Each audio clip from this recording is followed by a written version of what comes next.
Aston villa সবশেষ কোনো শিরোপা জিতেছিল ১৯৯৫-৯৬ মৌসুমে, সেটাও ইংলিশ লিগ কাপ।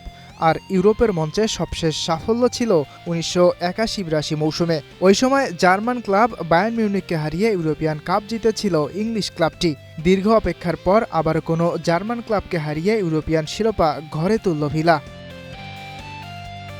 ফ্রেন্ডবুর্গের বিপক্ষে প্রথমার্ধেই ২ গোল করে ম্যাচে নিয়ন্ত্রণ নিয়ে নেয় অ্যাস্টন ভিলা। ৪১ মিনিটে দুর্দান্ত ভলিতে ডেডলক ভাঙেন বেলজিয়ান মিডফিল্ডার ইউরি টিয়েলেমান্স।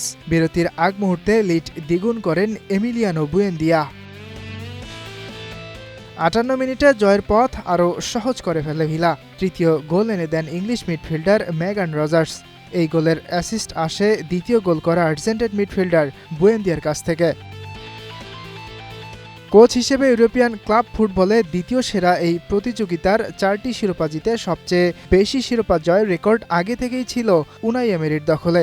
এবার পঞ্চমবার জিতে সেই রেকর্ড আরও শক্তিশালী করল স্প্যানিশ এই কোচ। প্রতিযোগিতাটিতে মোট ৬বার ফাইনালে উঠে ৫বারই সফল এমেরি। কেবল ২০১৮-১৯ মৌসুমে আর্সেনালের হয়ে ফাইনালে হেরেছিলেন। ফ্রেন্ডবুর্গ এর আগে কখনো ইউরোপিয়ান কোনো প্রতিযোগিতায় ট্রফি জিততে পারেনি। এবার সেই আশা থাকলেও অ্যাস্টন ভিলার কাছে হেরে স্বপ্নভঙ্গ হয়েছে জার্মান ক্লাবটির। ইয়াসির আরাফাত সবুজ, স্টার প্লে।